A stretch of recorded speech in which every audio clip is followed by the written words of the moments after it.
Hi there, and welcome back to Chat EbT. I'm your host, Mohamed Ebrahim Tayob. We have a very interesting episode for you guys today with a very interesting guest.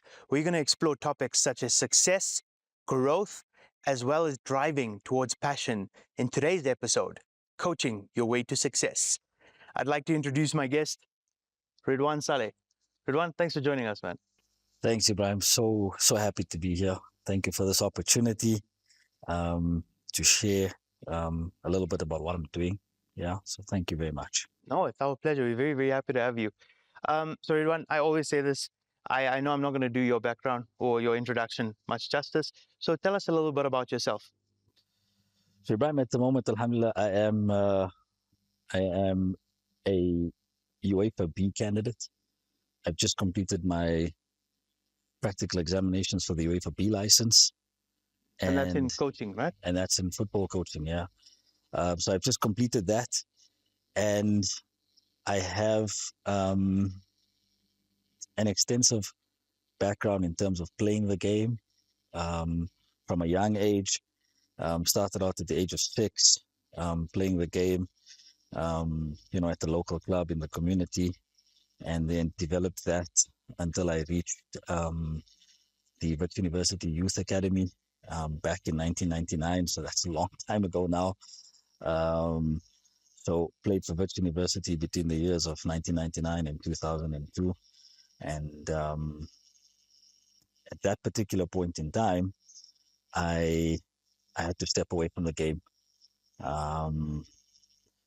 Culturally, what happens is you on a particular path, and we come from a background where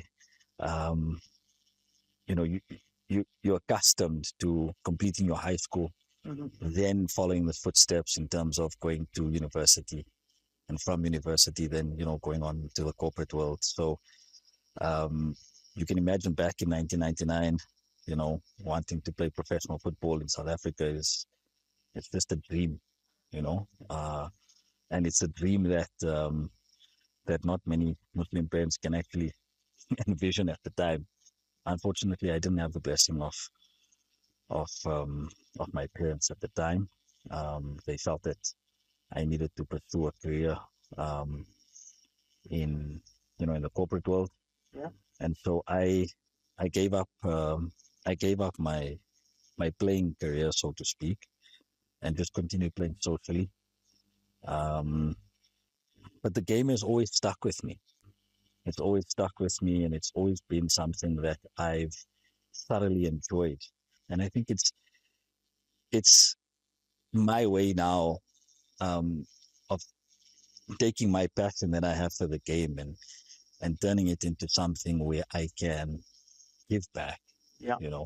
And so I think now is an opportunity for me, based on this passion that I have, and the shift in career path that I've taken. So obviously, I mean, I did mention I was in business, in import export, and I've completely transitioned, from that into becoming a full-time football coach.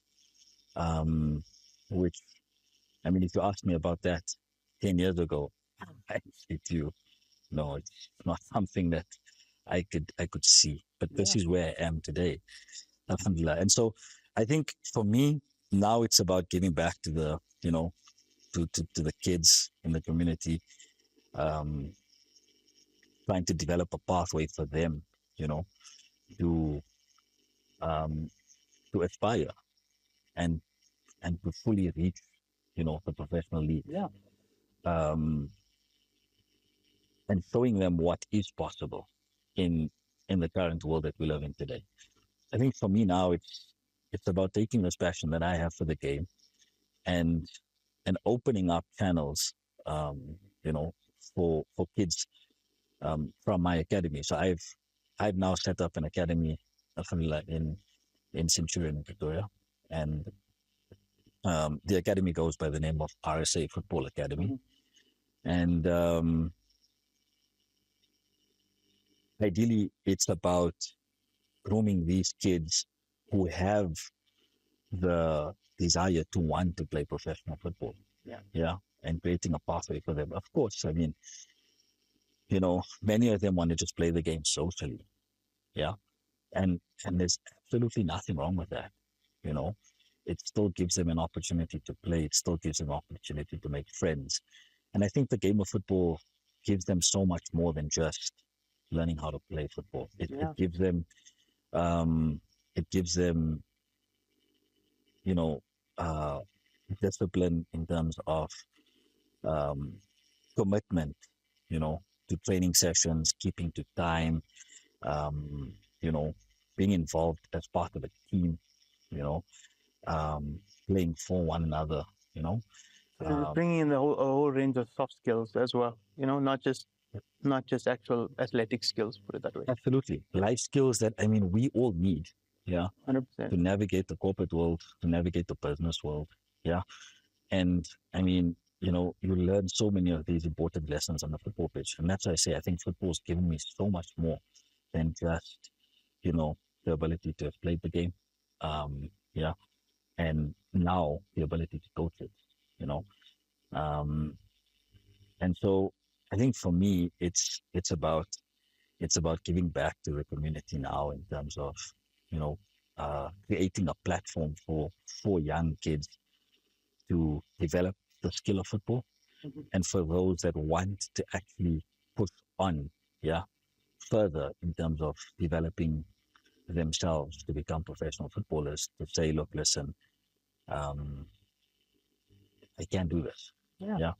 Uh, I've got I've got a coach that believes in me. I've got a coach that has shown me through his leadership, yeah, what is possible. Yeah. 100%. Um, in terms of going to get my coaching licenses. Mm-hmm. Um, and you know, I'm an accredited UEFA coach as we speak. Yeah. And like I said, I mean, with the B license now, it leaves me two steps short of being a UEFA Pro football coach, which will essentially allow me to coach in European football, inshallah. So that for me is one of the big goals that I have. And so, like I said, I mean, to become that role model and that mentor, for kids to say, look, listen, I mean, I'm in an academy and I have a coach that's teaching me football, yeah, based on the way football is being played and taught in Europe, you know, simple things like teaching teaching kids um, how to create a pattern of play, yeah, in a 4-3-3 system, out in a wide area, yeah. And so how you develop that system, yeah, using your back four, your midfield three, yeah, and your attacking three, and how you play them, yeah, from the back out into the wide area and get the ball back into this, into the box and try and score. These are concepts that, I mean, I've now come to fully understand and, you know, appreciate in terms of the learnings that I've gone through now, with my qualifications. But teaching that to these kids at age 7, 8, 9, 10, yeah, phew, if they take that on board, yeah, and they implement that over a period of, say 7 to 10 years, you've got a different player. 100%. You know, I like the way you actually put that because, and for all our viewers, just a little bit of background. Ridwaan is actually my son's coach, and that's how we met, and that's why I heard his story and I had to bring him onto the show. But going back to that is one of the things I've always loved about watching you coach, right? If I take it back to my time in the UK, my son was interested in football, so we enrolled him in a small academy. Somebody started it, in the field and near where we used to live, and it looked like a very professional setup and everything. And the coach was a really great guy, really got along with him well. But one of the things that I didn't like is at the 30 minutes left of the session, of an hour session, and this happened in a few of the different places I saw. is that they just go, okay, let's play a match. And funny enough, as I'm saying this, whenever I tell somebody about your academy, this is the exact example I use. So whenever I try, when somebody's telling me that they're looking and I recommend you, this honestly is the exact example I use. Is that one of the things I absolutely hated was when they used to say, okay, well, 30 minutes left, let's have a match. And obviously you'll have the two or three players that are more skilled than the other players. And that's natural. That's going to happen always. And what happens then in that 30-minute match is that those two or three players run around with the ball and all the other players just basically run behind them, right? And that used to just irritate me, Um, and I used to say, like, honestly, what is the point of the kids doing this? And I used to sit and watch you guys' training sessions, and one of the things that I was happiest about is at the beginning you weren't playing matches, and then one day you said, let's play a match. And I swear to you, the first thing that went to my head is, ah, man, it was going so well. You know what I mean? The first thing that went through my head is, oh, look, there we go. Now it's going to start.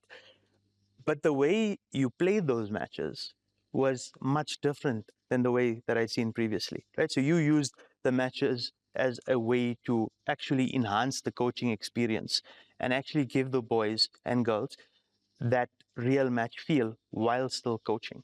And that's something I really, and you mentioned that, you want to have those implementation and those systems in place, which I really think is a great thing. And what's honestly interested me a lot about your story is that it wasn't just, hey, you know what, I'm really great at football and there's a coaching opportunity, let me go and do it.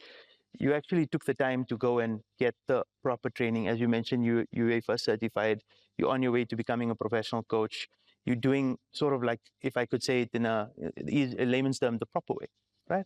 So explain to us or rather shed some light on when you decided on this coaching path, right?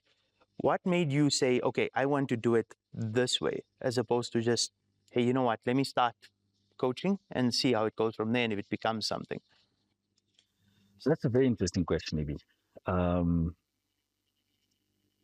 I think having grown up in our community and having played the game, socially for so many years, yeah, also having recognized that we have an abundance of talent in our communities. We really do. Yeah. Yeah. Um, However, we've not converted any of that talent, yeah, into a role model, yeah, that we can say, look, listen, so and so has come from this community and is now playing for X team, yeah, in this professional league in this country. We just don't have that. I had a similar experience with my son, and my son is now 11 and is in the academy with me. And back in 2017, when I made the choice of actually enrolling him for the very first time, yeah, with a football club in the local community. And so when I got, pitch side to the first training session for my son, I was disappointed. Yeah. And so I started looking um, to change the way it was being done. Okay. And so instead of then just going and setting up another club, I opted to get in touch with UEFA and to find out the process in terms of getting my coaching licenses. And so that process began in 2017, and I had to wait for confirmation to come through after being rejected for 5 years in a row.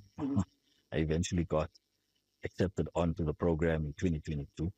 So you touched a little bit about, one of the big reasons for, you setting up the academy, and you touched on it earlier, is giving the youth those opportunities, because obviously, the limitations that you had, or rather the environment limitations that you had when you were trying this whole route were obviously very constrained, and you want to sort of break those limitations, right? Um, and I think we touched on it a little bit now with regards to the Indian and Muslim community, and I think the mindset has always been a very sort of narrowed mindset, if I could say that, where we'll always hear things like, oh no, go into go into medicine, or go into accounting, or go into law, because obviously there's plenty of jobs available. Where, hey, Dad, I want to become a footballer, and then you hear, yeah, but only 1 in 1,000 make it as a footballer, or 1 in 10,000 make it as a footballer. So how does your approach, in the sense of, number one, taking away those limitations, but number two, also saying, hey, I'm going to make you that 1 in 10,000, as opposed to saying, you know what, that those odds are not great, as opposed to saying, no, actually, okay, only 1 in 10,000 make it. How do we make you that 1 in 10,000? So it's very interesting that you bring that up, and I'll tell you why. Because, I did mention to you there was a particular night, back in the early 2000s when my family was like, no, listen, this is not going to work for you. Mm-hmm. Yeah. And the very same, statements that you make mention of, and back then, I was told for every one Lucas Radebe, Mm-hmm. 100 are trying. Yeah. Um, for every one Mark Fifth in South Africa back then, 100 are trying. These odds are not great, and it's all because we come from this survival mentality in terms of like you need to survive. So, you need to be able to, provide for your family. Yeah. How are you going to do that if you don't make it as a footballer? What are you going to fall What are you back going to fall on back to? on? Yeah. And, the world has shifted in such a dramatic way. Yeah. That today we speak of things like positive affirmation. Mm-hmm. Yeah. We speak of things like, um, speaking positivity to a young player, yeah, is only going to manufacture that player in a positive way. Mm-hmm. Yeah. And so instead of the narrative being, can you be the 1 in 100? Yeah. It was always, there are 100 trying. One's going to make it, and we don't think it's going to be you. Mm-hmm. Yeah. I lived with that. I've Yeah. experienced that. And so I want to change it. Yeah. And wanting to change it for the players is being able to give them something tangible. Here, coming into training, knowing that I'm being coached by a UEFA B license coach, yeah, who's studying now towards his A license, who's studying Makes a towards big his difference. pro license, yeah. And alhamdulillah, in a few weeks' time, I traveled to spend a week with Benfica, Mm-hmm. yeah. Congratulations, firstly, on that, by the way. That was a great achievement. That. Jazakallah khair, thank you. And coming back, to the academy, and these players going, wow, coach, who did you meet? Yeah. Yeah. Like, what's it like behind the scenes? How do they do things? Yeah. It becomes someone that they can relate to. Yeah. Someone that they can converse with. And they're like, coach, can you take me? Yeah. And that's the idea. That's what I want to be able to do. And so then you feed positivity into this group of players and you say, right, would you like to go? Yes, of course I would. Mm-hmm. Yeah. Then these are the steps we need to take. This is what's required. You need to train for X amount of hours a day. You need to eat X and Y per day. Yeah. And there is a plan in order to be able to get there. So now we're not just saying to each other, look, listen, I want to go play football in Europe anymore. Yeah. Now we're saying, I want to play football for so and so, and I've got 10 years in which to do it. Let's do it. And so there's a difference, I mean, It's sort of like how they say the difference between a dream and a goal. A goal is just a dream with a plan. absolutely. Yeah. Absolutely. And now these kids come to training and they kind of go, listen, if my coach can go to Benfica, then man, I can play for anybody. 100%. And it playing professionally doesn't just mean that you need to play, for a Premier League team, because that's what we see on our TV sets weekend, after weekend. You could play professionally in any of the leagues across Europe, in any of the Gulf countries right now, because football is massive and it's growing in those countries. Yeah. And like the kids in my academy kind of go, coach, did you see that goal by Karim Benzema? And I'm like, yeah. And then, coach, like Karim Benzema's gone to Saudi now. Coach, did you see? Karim Benzema went to perform Umrah. Like now, like Now it's all tangible, as yeah, you mentioned. yeah, it's Yeah. tangible for them, and so, like I said, just feeding positivity into them, and making sure that they understand that if this is something that they want, um, they have the platform to be able to develop. Yeah. And then through the network, that I develop and that I have, we can get players into different clubs, into different countries across the world. Yeah. And they go on to make their own journey. Yeah. And the idea is about paying it forward. So really that's where it is, for me. Great. One of the most common questions you get in a job interview is, where do you see yourself in 10 years? Now, you made a small little mention to this earlier, but I'm going to sort of flip it around a little bit and say, okay, let's go back 10 years. 10 years ago, where did Ridwaan see himself where he was going to be in 10 years? And how do you feel about where you are right now compared to your goals 10 years ago? So to be honest, I would have been stuck in I would have been stuck in the business. Yeah. Um, Look, it's really nice initially, I think, when you reach that level in business and, you're traveling as frequently as you do. Yeah. Um, I mean, through my business travels, um, I've had the privilege of meeting Ronaldinho. Oh, Yeah. wow. Yeah. Um, like I say, I would have been stuck in business. Yeah. And with my age, yeah, um, playing socially becomes less. Yeah. This way, I've completely flipped the script. Yeah. I'm now in football full time and I'm living my passion. I don't work a day because I love my passion every day. And, I'm the best. I feel the best and I feel like I am the best version of myself when I'm on that pitch and when I come off it. So really for me, I think I've completely flipped the script. I'm not stuck anymore, in the corporate environment, and I think I'm really the happiest where I am. 100%. Lastly, what's the message you'd like our viewers to take away from this interview? And who do you feel like, who would you love that message to go to? So for me, the message needs to be um, for parents as well as the youth. Yeah, parents, because I think we need to support our kids in terms of what they want to do, and and the world has changed so dramatically. Traditionally, going to school now has shifted. It's changed. You know, going on to university has changed in some ways. Yeah, you could now study online and you could become, whatever you want to do from the comfort of your home. You don't necessarily need to go into a formal university. I know people still do, yes, but what I'm saying is, traditionally it was go to school, from 7:30 until 2, then play school sports till 5. You don't need to do that anymore. Like now you could, I mean, I've got, um, you know, kids that do online schooling, yeah, for 3 hours a day, yeah, and then are spending the rest of their time focusing on what it is that they really passionately want to do, yeah. There's a kid that I know that's come from South Africa that's now gone into Formula 4. Oh, wow. Yeah.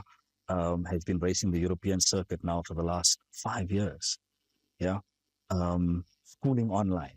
Yeah. And doing this as as their career for the rest of the day. And they've been doing this now, since they were 7, 8 years old, and they've just reached Formula 4. So my message to the parents would be to support their kids, in terms of wanting to break the norms.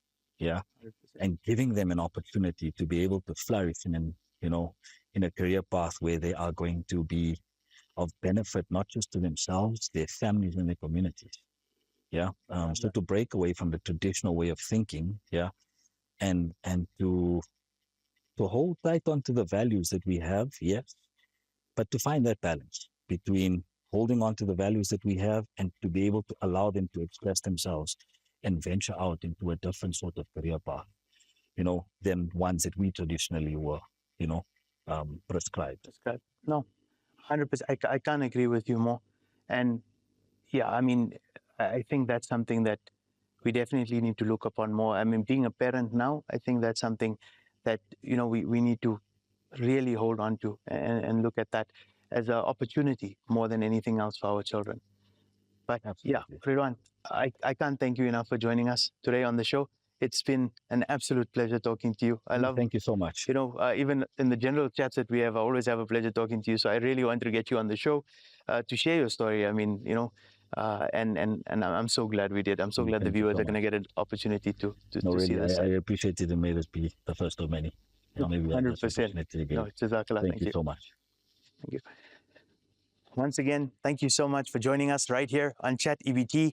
I think we had a phenomenal episode where we, focused on so many different topics, but looking more at passion, succeeding, failures once again, and really overcoming this and never giving up. So once again, my name is Mohamed Ebrahim Tayob. You're watching Chat EBT. Until next time, thank you.